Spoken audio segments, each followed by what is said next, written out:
Good evening.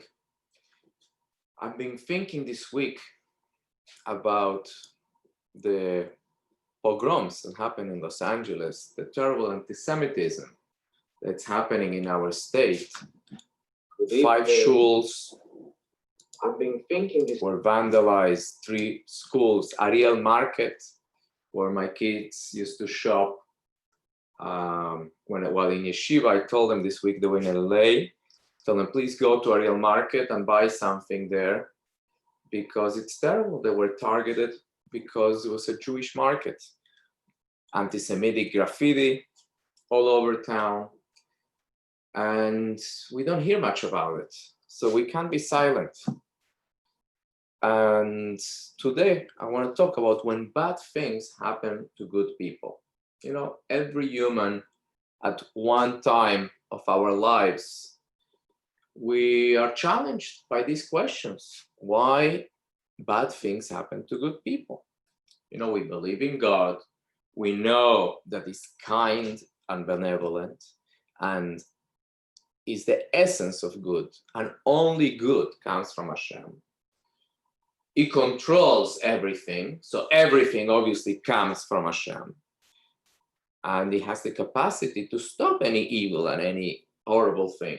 So if Hashem sees suffering, why doesn't He eliminate it?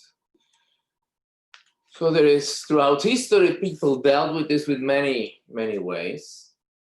And obviously we know that God is constantly creating the world. And if for one moment God will stop saying Yehi Or and all the 10 utterances that He used to create the world, let it be light, that everything will cease to exist as if He never existed.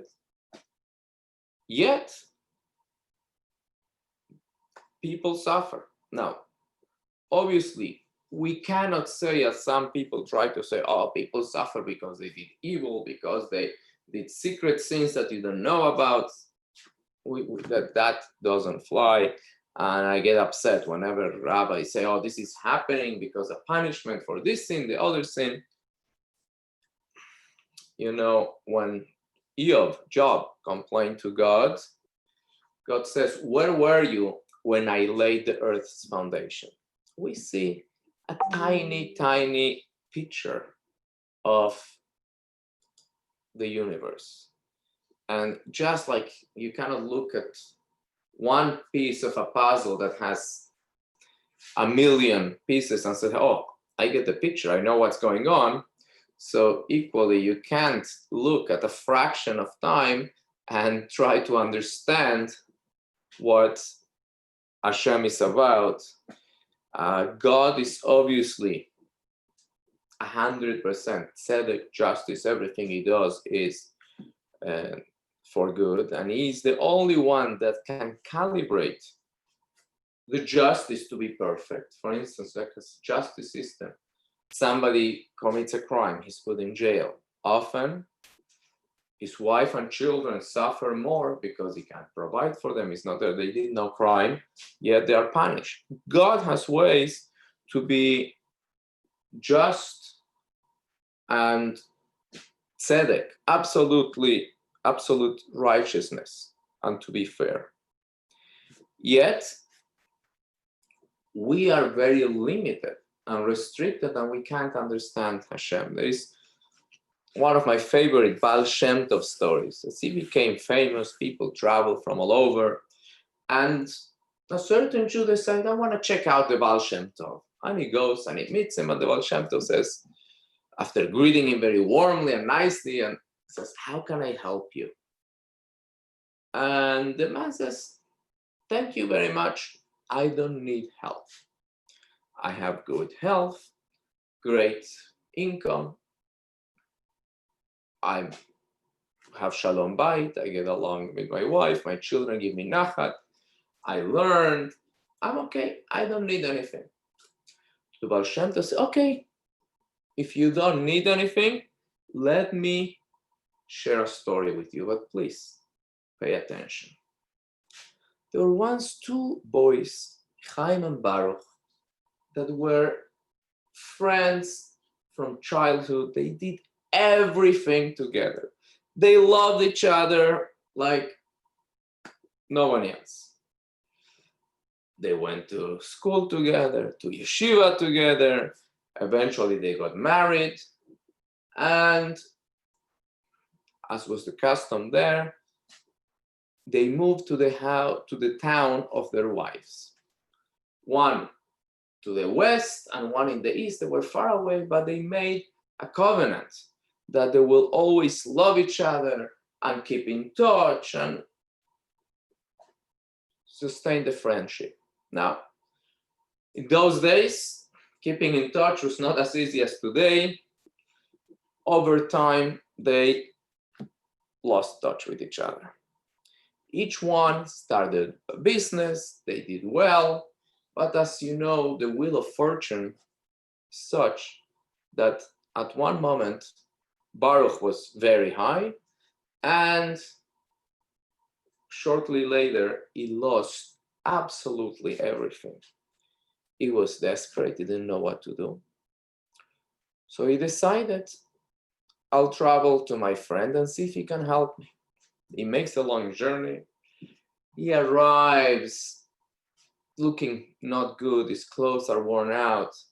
As soon as Chaim looks at him, he sees that he's not doing well, says, please don't tell me anything. I see that you're struggling. You're my brother.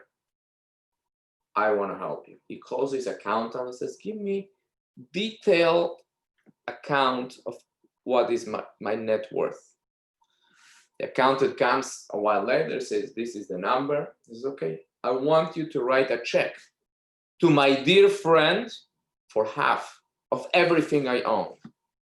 I love him like I love life. He's struggling. I want him to do well. Give him half of everything I own. The accountant is surprised, but of sure that he listens to his boss. And Baruch goes back home with a very large check. He continues doing business. He's doing better and better and better. And he becomes extremely wealthy, much more than what he was, much more than he can ever imagine. Now, as we mentioned, the wheel of fortune turns. And at this time, Chaim loses everything. And he doesn't know what to do. Baruch hears about it because somehow kept in touch. And he's thinking, he's expecting me to do the same that I did for him. And he wasn't ready to do that. So he said, I'm sorry. I see that God seems to have decided that one of us could do well and the other not. We can't both be rich. I'm not ready to be poor. I'm sorry. I can't help you.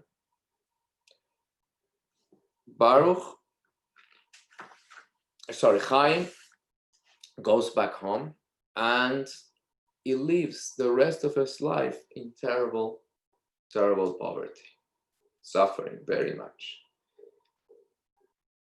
After 120 years, both die. And in heaven, it's very clear. One is going to heaven and the other one is going the other way. Now, Baruch says, no. I can go to heaven and my dear friend goes somewhere else. We're pals, we're brothers. Either he comes to Gan Eden with me or I don't go in. The angel says, what are you talking about? He's an evil person. He caused you so much suffering. He should have helped you. You were poor and miserable the rest of your life because of him. You should be happy that he's going to hell. He says, no. He's my friend. He might have made a mistake, but either is coming to heaven with me or nothing. Just says, no way is going to heaven with you. So what did they decide? Okay, they're both going back to the world to live another life and see, give the opportunity to help for Baruch to help Chaim. Now, they are both born in different families. Far away, the one that died rich was born in a rich family. The one that died poor is born in a poor family.